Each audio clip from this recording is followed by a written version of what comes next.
समय पर पूरा करना है।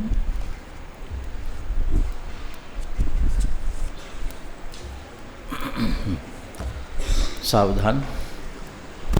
जय श्री ओम नमः सिद्धेभ्यः नमो अरहन्ताणं नमो सिद्धाणं नमो आयरीयाणं नमो गुवज्झायाणं नमो लोये सव्वसाहूणं वन्दित्तु सव्वसिद्धे ध्रुवमचलमनोवमं गतिं पत्ते वोच्छामि समयपाः नमो सुधकेवलीभणिदं नमः समयसाराय स्वानुभूत्या चकासते चित्स्वभावाय भावाय सर्वभावान्तरच्छिदे। मैं करता हूँ कर्म का, कर्म है मेरा कर्म, ऐसी मिथ्या मान्यता है मिथ्यात्व अधर्म। निज आत्म तल्लीनता सुख में आत्म धर्म, जिन जिन वर देव ने यह समझाया।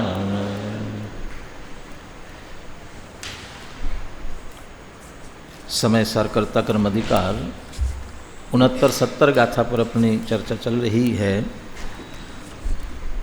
इस जीव की अनादि काल से कर्ता कर्म की प्रवृत्ति क्यों और किस प्रकार से हो रही है, उसका उत्तर गाथा में दिया और उसका विस्तृत विश्लेषण अमृतचंद्र आचार्य ने टीका में किया।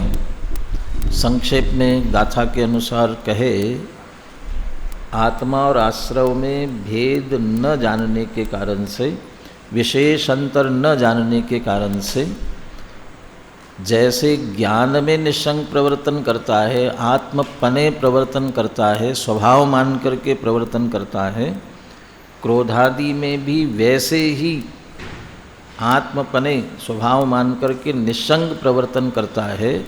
ये अज्ञान, और ऐसा अज्ञान जिस जीव के, जिस आत्मा के है, वो अज्ञानी आत्मा कर्ता, और उसके होने वाले क्रोधादि भाव उसके कर्म।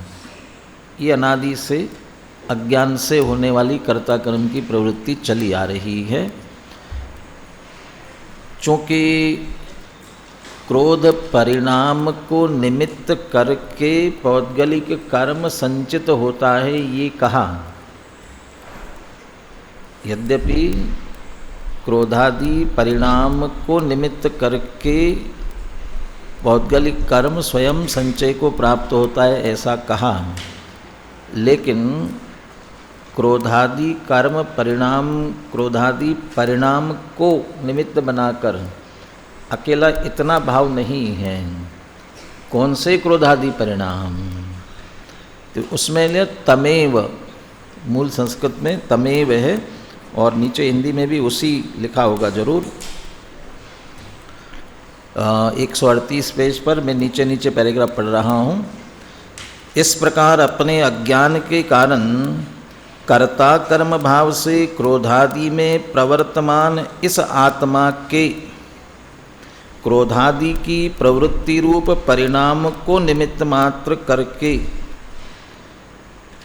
क्रोधादि की प्रवृत्ति रूप परिणाम को तो निमित्त बनाया, लेकिन वह क्रोधादि प्रवृत्ति रूप परिणाम कौन सा था? जिसमें कर्ता कर्म भाव से प्रवृत्त हुआ जा रहा था। उससे पहले अज्ञान भी दिया, दोनों में भेद न जानते हुए अज्ञान के कारण से, और कर्ता कर्म भाव से प्रवृत्त हो रहा है। कल स्पष्ट किया था कि दोनों में भेद नहीं जानना, ये जो अज्ञान कहा गया, ये एकत्वमत्त बुद्धि को बताता है। और अभी कर्ता कर्म की बात करनी है, तो उस कर्ता कर्म भाव पूर्वक, इसका अर्थ मिथ्यात्व पूर्वक क्रोधादि में वर्तने वाले उसकी बात है। और इसमें मिथ्यात्व, अज्ञान और क्रोधादि एक दर्शन मोह के परिणाम से होने वाला, उदय से होने वाला भाव है, और एक चारित्र मोह से होने वाला भाव है। अपराध और दोष ये शब्द सुने होंगे ही। दर्शन मोह अपराध है और चारित्र मोह दोष है। अपराध की क्या सजा और दोष के लिए क्षमा प्रायश्चित इतने से चल सकता है। उसमें जो अपराध है कर्ता कर्म भाव से प्रवर्त रहा है, ये अपराध है और असली बंध इसके कारण से है। इसकी चर्चा थोड़ी आगे और आने वाली है, भावार्थ में जयचंद जी छाबड़ा की विशेष आएगी, वहाँ और चर्चा की। लेकिन इस पर भी हमारा ध्यान जाए, यहाँ क्रोधादि परिणाम को निमित्त करके भले ही हम ऐसा बोले तो भी ये ध्यान रहना चाहिए कि क्रोधादि कर्म अज्ञानी के लिए जा रहे हैं। अन्नानी तावदुसो, इसलिए वो अज्ञान की मुख्यता है, ये ध्यान रखें। अब अंतिम पंक्ति की चर्चा हमें करनी है। पहले उस पंक्ति को पढ़ता हूँ और उसमें से सामान्य भाव क्या ख्याल में आता है वो ले, फिर उससे जोड़ते हैं। मुझे प्रश्न पूछना था लेकिन अभी नहीं पूछ रहा हूँ कि एक तो वो ये कर्म वाला मुझे आपको पूछना था, और दूसरा एक क्षेत्रावगाह और एक क्षेत्रावगाह संबंध, इसमें क्या अंतर है। अभी इसमें समझ लेना वाले, कल का अपने दिमाग में रिपीट कर लेना उस विषय को। सच अनेकात्मक एक संतानत्वेन निरस्त इतरेत्राश्रय दोषः कर्तृकर्म प्रवृत्ति निमित्तस्य अज्ञानस्य निमित्तम। सच अनेकात्मक एक संतानत्वेन, अनुशीलन में इसका अर्थ हिंदी में अनेकांतात्मक लिखा है, वो अनेकांतात्मक नहीं, उसमें से अनेकांतात्मक, तो का के ऊपर की बिंदी हटा दें और एक ता हटा दें, तो अनेकात्मक होने पर अनेकात्मक है, एक नहीं अनेकात्मक है। और अनेकात्मक एक संतानत्वेन, सच, ये सच ये किसके लिए है ना? ये सीधे पिछला जो शब्द पूरा वाक्य पूरा हुआ, बंध सिद्धेत, इस प्रकार से जीव को आत्मा को बंध सिद्ध होता है। एक क्षेत्रावगा लक्षण जिसका संबंध, एक क्षेत्रावगा संबंध जिसका लक्षण है, ऐसा बंध सिद्ध होता है, जीव को बंध होता है। वह बंध कैसा है? दो विशेषताएं, अनेकात्मक है और एक संतान। किसी के एक संतान हो, अभी एक लौकिक दृष्टि से हम कहते हैं ना, कितनी संतान आपकी? एक संतान है, तो एक संतान कभी अनेक हो सकती है क्या? यहाँ हो सकती ना। तो आप उनसे पूछा जाए कि आपका बड़ा बेटा कहाँ है? ये है। छोटा बेटा कहाँ है? ये है। और क्या क्या पूछोगे? बुढ़ापे का सहारा कहाँ है? और जो भी कहना चाहे सब यही है। तो बहुत सारी बातें होगी ना एक में। वो संतान को वहाँ सिर्फ बेटे के लिए संतान कह दिया, पुत्र के लिए संतान कह दिया। यहाँ जो संतान शब्द है वो प्रवाह के लिए है। एक प्रवाह, अनादिकाल से एक प्रवाह चला आ रहा है। ये अनादि प्रवाह, एक ही प्रवाह है, दो प्रवाह की बात नहीं, एक प्रवाह की। एक प्रवाह किसका? यह जीव अनादिकाल से कर्म बंधन सहित है। कब से कर्म बंधन सहित है? अनादि से। तो जीव का कर्म कब से चला आ रहा है? अनादि से। कभी बीच में थोड़ा गैप पड़ा होगा ना, थोड़ा सा, थोड़ी देर के लिए बिल्कुल कोई कर्म नहीं था, अब फिर वापस शुरू हो गया। ऐसा हुआ कभी? बिल्कुल कभी खंड नहीं पड़ा। नदी, नदी किसको कहते हैं? बहती का नाम नदी। जो बहती हो तो नदी कहलाती है, और रुक गई तो नदी नहीं कहलाती। अब ये जितने नदियां हैं, गर्मी में जाकर के देखोगे सूख जाती, बिल्कुल खाली पड़ जाती हैं। अब उसको नदी क्यों कहना? वो क्या, कहीं कहीं थोड़े थोड़े गड्ढों में पानी बचा हुआ है, अब बह नहीं रही तो नदी नहीं कहलाएगी। तो वो नदी का प्रवाह कभी कभी खंडित हो जाता है, रुक जाता है, लेकिन गंगा नदी का प्रवाह कभी नहीं सूखता है, कभी नहीं रुकता है। क्यों नहीं रुकता है? क्योंकि हिमालय से निकली है, और बरसात में जब बारिश होती है तब तो गंगा में पानी आता ही आता है, और जब बारिश रुक जाती है और भयंकर गर्मी पड़ती है तब भी गंगा में पानी आता है। कहाँ से आता है? बर्फ़ पिघलती रहती तो आता रहता है। उसका एक प्रवाह अपना अनादि से, जैसा समझ लो जब से है तब से, वो एक प्रवाह, दो प्रवाह नहीं, एक प्रवाह। और नदियों के कह सकते हैं कि ये पिछले साल का प्रवाह था, वो सूख गया, अब बरसात हो जाएगी तब इस साल का प्रवाह शुरू होगा, तो वो अलग अलग प्रवाह होंगे। लेकिन जहाँ सूखता नहीं है, लगातार चलता रहता है, वो एक प्रवाह कहलाता है। ऐसे ही हमारे भी संसार में कर्म रूपी नदी आज तक सूखी नहीं है, या हमारे उस संसार रूपी नदी में कर्म रूपी पानी का प्रवाह कभी सूखा नहीं, निरंतर चल रहा है। इसलिए वो एक संतान है, एक संतान, एक प्रवाह चला रहा है, परंतु अनेकात्मक है, अनेकात्मक। इसमें थोड़ा हिंदी अर्थ करने में अनेकात्मक होने पर भी, ऐसा जो भी लगाया संस्कृत में, अनेकात्मक एक संतान, सीधा ले अनेकात्मकत्वेपि एक संतान, ऐसा नहीं है। लेकिन ऐसा क्यों कहना चाह रहे हैं? वो अनेकात्मकता तो है, लेकिन अनेकात्मक होने के कारण से उसे आप अलग अलग प्रवाह मत समझना, एक प्रवाह क्रम चला आ रहा है अनादि से। इसलिए उसको हिंदी में जयचंद जी छाबड़ा का भाषा टीका है, तो वो भी क्यों जोड़ रहे हैं कि अनेकात्मक है तो उसको अनेक प्रवाह नहीं समझे, कोई अनेकात्मकता तो है, लेकिन फिर भी एक संतान एक प्रवाह चला रहा है। ऐसा वह बंध, वो जो बंध हो रहा है उसकी दो विशेषताएं, अनेकात्मक और एक प्रवाह अपना। अभी अनेकात्मक क्यों कह रहे हैं उसको अभी जोड़ते हैं।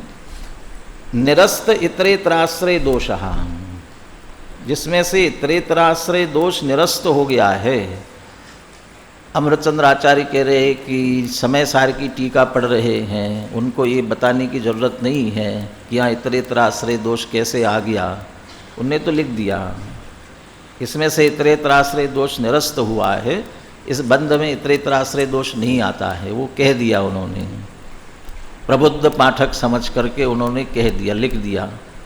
अब हम अप्रबुद्ध भी पढ़ रहे हैं तो फिर हमें थोड़ा सोचना पड़ेगा कैसे निरस्त हो गया, निरस्त हो गया। अभी आपसे मैं कहूँ आज का कार्यक्रम निरस्त है, तो आप क्या पूछोगे? कौन सा कार्यक्रम? कौन सा? आज का तो होने वाला है।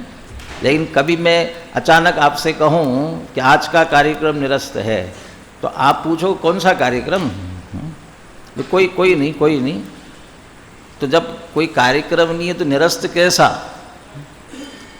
इतरेतराश्रय दोष निरस्त हो गया, तो फिर ये पूछोगे ना कौन सा इतरेतराश्रय दोष, क्या होता है, कहाँ आ गया था जो निरस्त हो गया। अब कैसे आता है उसकी भी बात करते, पहले इस वाक्य को थोड़ा पूरा कर लेते हैं। कर्तृकर्म प्रवृत्ति निमित्तस्य अज्ञानस्य निमित्तम, कर्ता कर्म की प्रवृत्ति है निमित्त, जिसके ऐसे अज्ञान का वह निमित्त है, या कर्ता कर्म रूप प्रवृत्ति यही अज्ञान, और इस अज्ञान का निमित्त। तो कर्ता कर्म की जो प्रवृत्ति चली आ रही है ये अज्ञान है, इस अज्ञान का निमित्त कौन है? सच, वह कौन? वह कि वह बंध, जो बंध हो रहा है। वो जो बंध हो रहा है वह कर्ता कर्म की जो प्रवृत्ति रूप अज्ञान पीछे बताया था उसका वह निमित्त है। अब ये पूछा जाए, जिस बंध को आप कर्ता कर्म की प्रवृत्ति, कर्ता कर्म की प्रवृत्ति रूप निमित्त रूप अज्ञान, वो शब्द थोड़ा उस जोड़ लेना, कर्ता कर्म की प्रवृत्ति वाला अज्ञान, इस अज्ञान का निमित्त जिस बंध को आप कह रहे हो वो बंध हुआ कैसे था? बंध अपने आप हवा में से आया क्या? आकाश से टपका क्या? कैसे हुआ? उसको भी तो कोई निमित्त था। उसको कौन निमित्त था?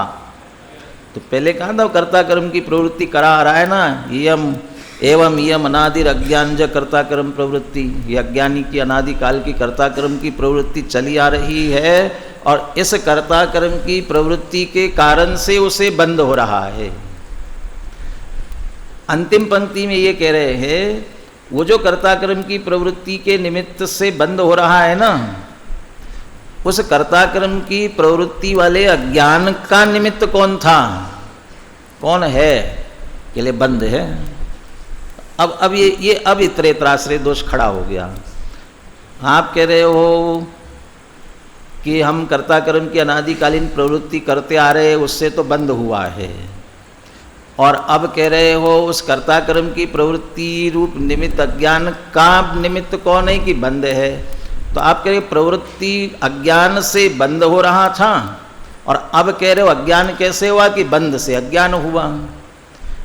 तो कर्ता कर्म की प्रवृत्ति वाले अज्ञान से बंद और बंद से कर्ता कर्म की प्रवृत्ति वाला अज्ञान, ये दोनों एक दूसरे के आश्रित हो गए। इसलिए कह रहे इतरेतराश्रय दोष आया। आप उससे बंद कह रहे हो और बंद से अज्ञान कह रहे हो।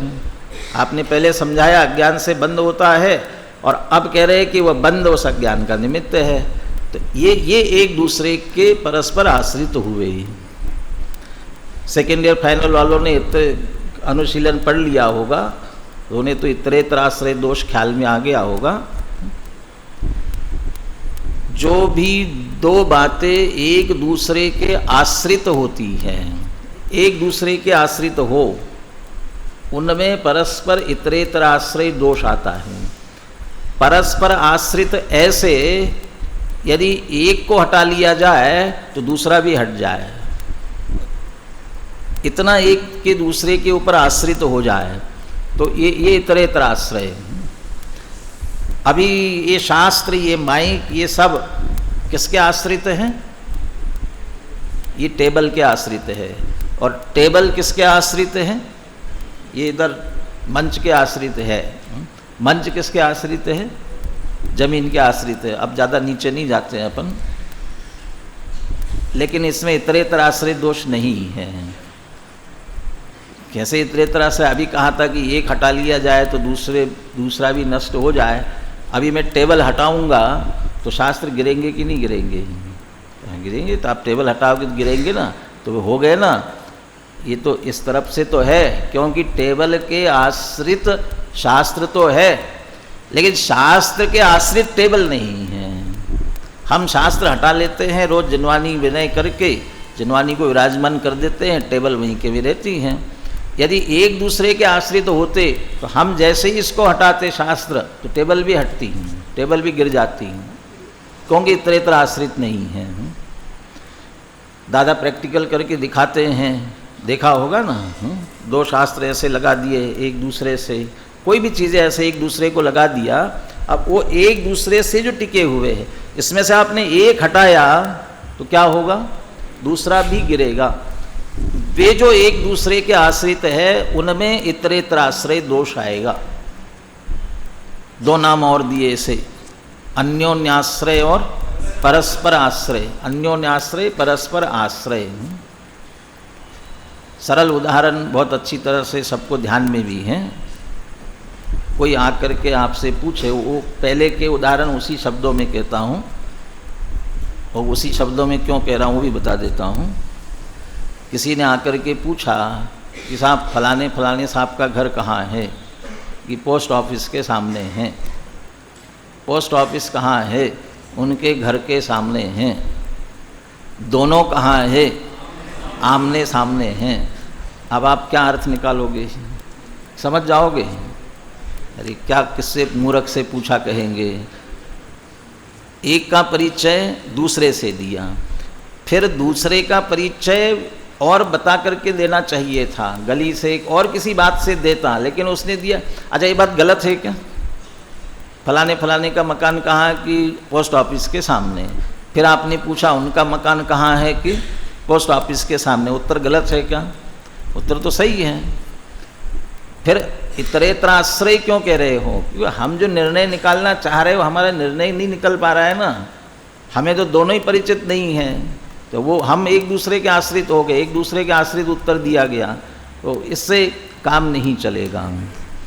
पोस्ट ऑफिस इसलिए कह रहा था कि आजकल ढूंढना पड़ेगा पोस्ट ऑफिस कहाँ है। तो पहले ज़माने में पोस्ट ऑफिस प्रसिद्ध होता था तो उससे ढूंढ लेते थे। अब तो मोबाइल आउटलेट और क्या क्या है वो बताने पड़ेंगे आपको। यहाँ भी इतरेतराश्रय किस कारण से आ रहा है?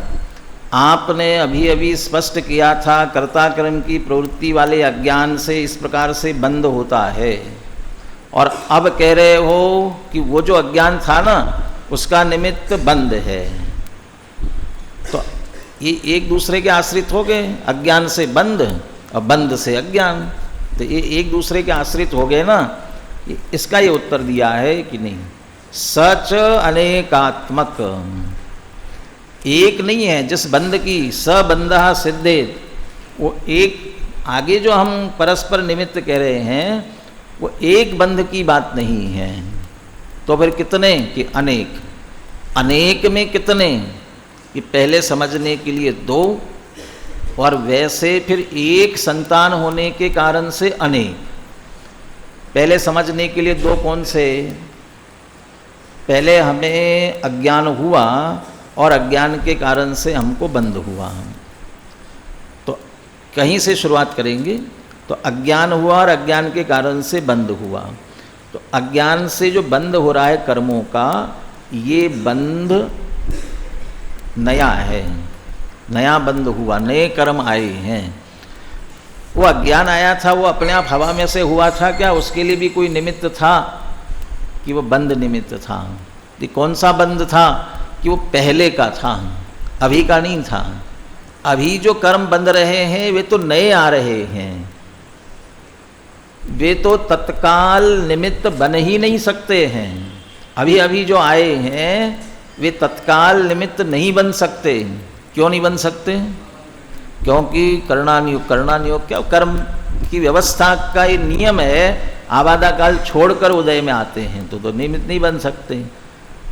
तो फिर अज्ञान अपने आप हो गया, अपने आप हो गया मानेंगे तो स्वभाव हो जाएगा। मोक्षार्थ प्रकाशक दूसरा अधिकार अपने आप नहीं हुआ है, उसे निमित्त कौन है कि कर्म निमित्त है। तो कौन सा कर्म? अभी अभी तो आया है, वो कैसे निमित्त हो सकता है? कि वो नहीं है, वो दूसरा है। ये कौन सा? कि पहले का बंधा हुआ। तो पहले का बंधा हुआ वो एक, और उस बंधा जो उदय में आया था ना, पूर्व का उदय में आया वो एक कर्म, उससे अज्ञान रूप परिणमित हुआ, और इसके अज्ञान रूप परिणमित होकर के क्रोधादि करने के कारण से फिर नया कर्म आया, वो दूसरा। तो वो एक और ये दूसरा, ये हो गए अनेक। इसलिए अनेकात्मक है, एक नहीं है। अब ये पूछा कि पोस्ट ऑफिस के सामने घर कहाँ है? कि पोस्ट ऑफिस के सामने। उनका घर कहाँ है? अब वो बता दो, नीम के पेड़ के पास में। अब वो नीम के पेड़ के पास कहा तो नीम के पेड़ से उसको ढूंढ तो लेगा। तो अब ये दोनों अलग अलग हुए, तो अलग अलग हुए तो निर्णय निकाल सकता है। ऐसे ही वो अलग है पहले वाला और ये दूसरा है। इसलिए इतरेतर आश्रय, एक दूसरे के आश्रित नहीं हुए, अनेक हुए, भिन्न भिन्न हुए, दो हुए अलग अलग। इसलिए इतरेतर आश्रयपना नहीं हुआ। कर्म एक ही होता, वही कर्म बंधता अज्ञान के कारण से, और वही का वही पुनः उस अज्ञान में निमित्त बनता, एक ही। तो इतरेतर आश्रय दोष कहलाता। एक नहीं है, अलग अलग है, अनेक है। दूसरा, अनेक में और अनेक क्यों लेना है? क्योंकि अनवस्था दोष भी खड़ा किया। कि कैसा अनवस्था दोष खड़ा किया? कि साहब अभी जो बंद हो रहा है वो अज्ञान से हो रहा है। उस अज्ञान का निमित्त कौन है? कि वो पहले का कर्म का बंध। वो पहले वाले कर्म के बंध का निमित्त कौन है? कि उससे पहले वाला। ये अनेक, ऐसा पीछे पीछे पीछे चलते जाएंगे। कि आप ऐसा पीछे पीछे पीछे कहाँ तक जाएंगे, फिर तो कोई अवस्थान, कहीं अंत नहीं आएगा, कहाँ रुकेंगे, अंत नहीं आएगा, अवस्थान नहीं आएगा। ये दूसरा दोष खड़ा हो गया, अनवस्था, कहाँ रुकेंगे, फिर तो कोई रुकने का नाम ही नहीं है। इसके लिए अनुशीलन में एक उदाहरण देकर के स्पष्ट किया हुआ है, बीज पहले कि वृक्ष पहले।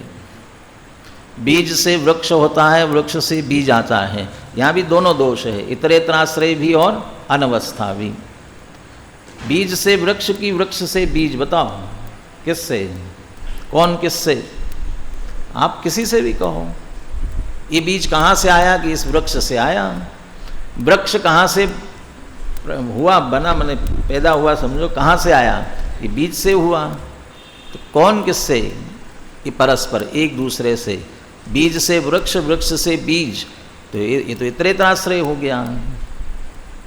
इतरेतराश्रय नहीं है, एक नहीं है, अनेक है। क्या अनेक है कि जो बीज जिससे वृक्ष बना है ये उसी वृक्ष से नहीं होता है। इस वृक्ष को पैदा करने वाला बीज पहले का दूसरा था और इस वृक्ष से होने वाला बीज दूसरा है, एक नहीं है, ये अनेक है। इसलिए इसमें इतरेतराश्रय नहीं आता। तो ठीक है, इतरेतराश्रय तो नहीं आता, ठीक है। ये वृक्ष किससे हुआ कि बीज से हुआ। वो बीज कहाँ से आया था कि वृक्ष से आया था। वो वृक्ष कहाँ से आया, बीज से आया। तो ये तो कहाँ तक रुकोगे, कहीं रुकने का नाम ही नहीं ले रहे हो, तो ये तो अनवस्था हो गई। कि अनवस्था नहीं हुई है, ऐसी अनादि परंपरा चली आ रही है। और जहाँ अनादि कह दिया वहाँ अनवस्था दोष नहीं दे सकते कि ये तो कहीं अंत नहीं आ रहा है। आएगा नहीं ना अंत, क्यों नहीं आएगा, अनादि है ना, इसका स्वरूप ही अनादि है। तो जिसे अनादि स्वीकार कर लिया जाता है उसमें अनवस्था दोष नहीं माना जाता, वो अनवस्था दोष वहाँ नहीं आता है। यहाँ भी वर्तमान के हमारे कर्ता कर्म, यहाँ प्रकरण कर्ता कर्म का है, इसलिए कर्ता कर्म संबंधी जो हमारा अज्ञान है वो अपने आप नहीं हो रहा है। पुराने दर्शन मोह, साथ में चारित्र मोह भी है। मैं करता, अहंकार करते ना, अभिमान, एक कर्ता चिदमिहि में कर्म कोपादयोमि, सारे विद्यालय को मैं अकेला चलाता हूँ।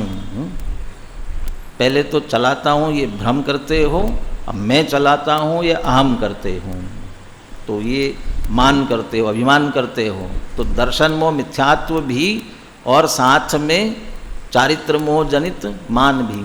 ऐसे क्रोध मेरा है, दोनों भेद नहीं जानते हुए दर्शन मोह भी, और ऐसे होकर क्रोध रूप परिणमते हो ये चारित्र मोह भी।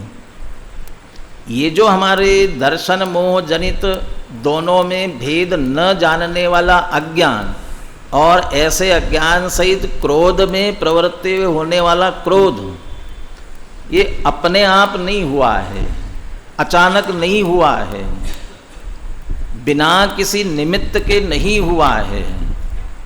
ये नियम से पूर्व के कर्म के उदय के निमित्त से हुआ है।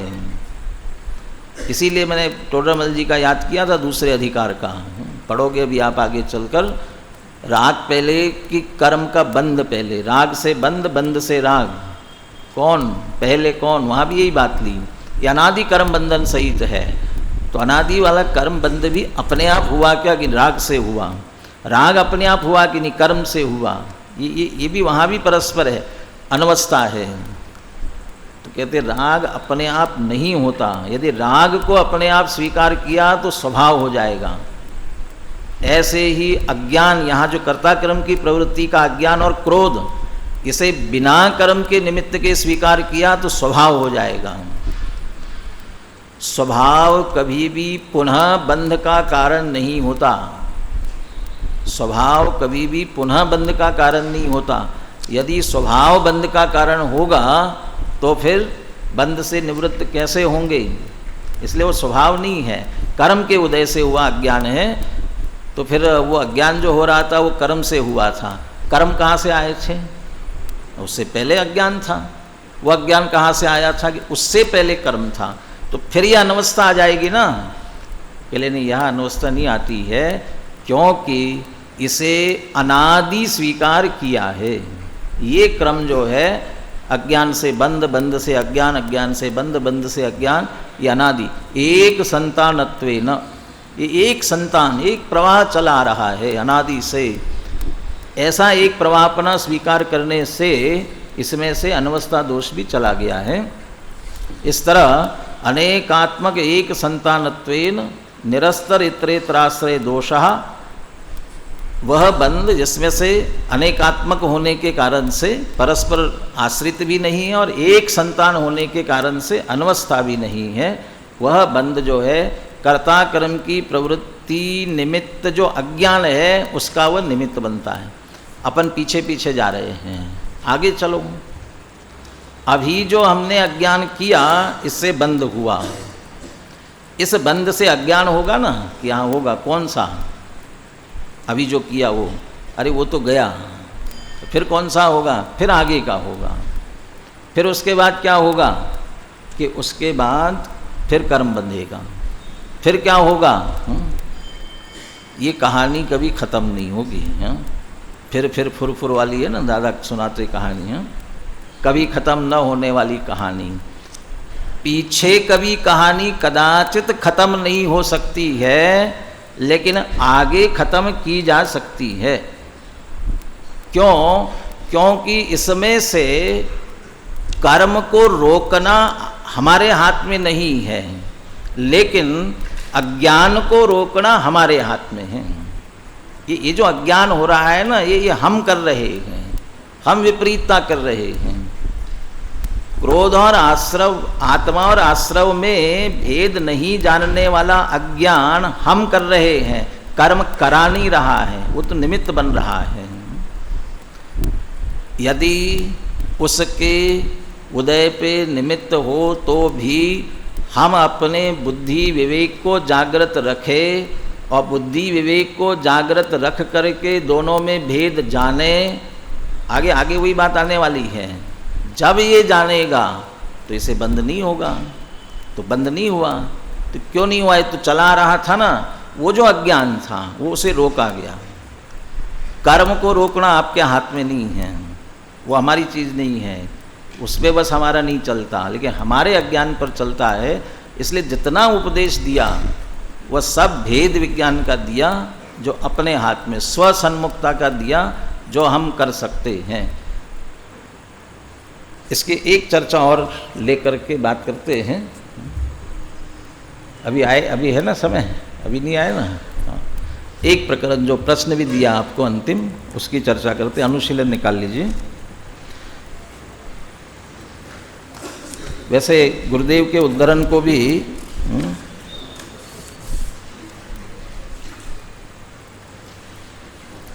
इस प्रकरण को तो आप समझ सकते हैं। 3 प्रकार के संबंध सरल है, 3 प्रकार की क्रियाएं भी सरल हैं। अभी तीनों प्रकार की क्रिया हुई ना, उल्लेख भी किया स्पष्ट रूप से।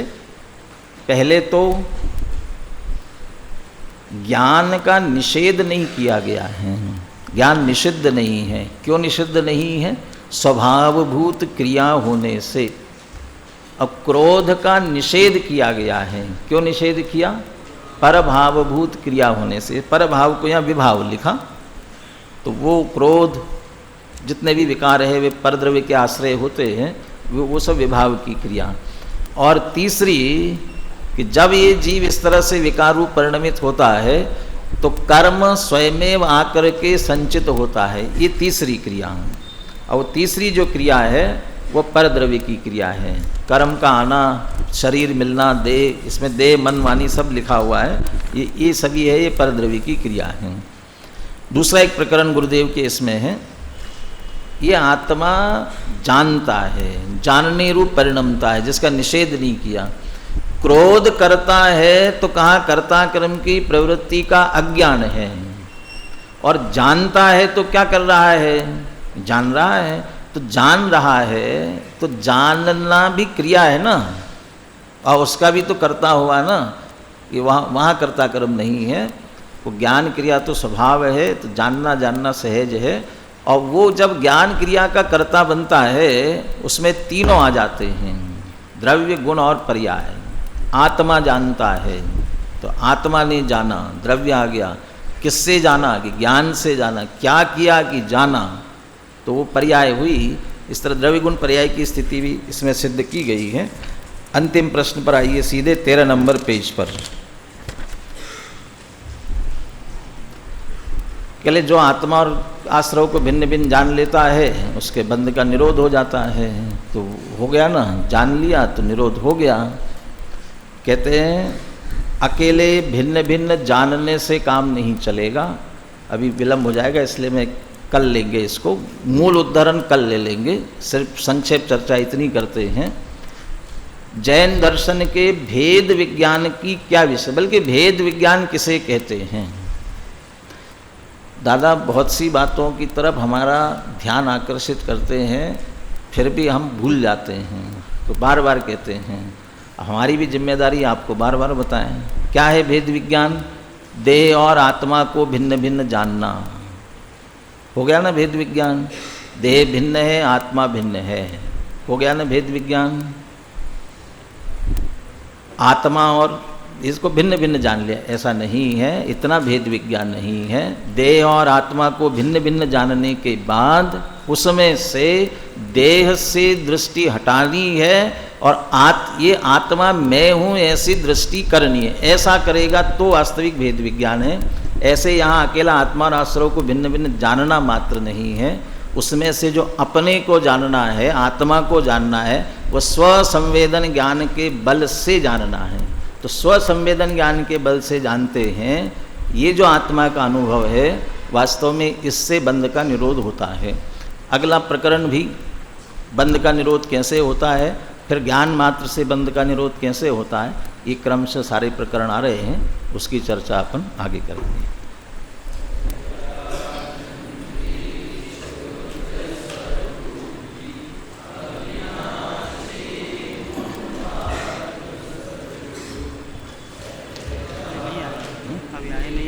शिक्षक मंडल भी नहीं आया, सरों की भी नहीं आया, बहुत से दिख रहे थे आगे, मैंने इसलिए बंद किया।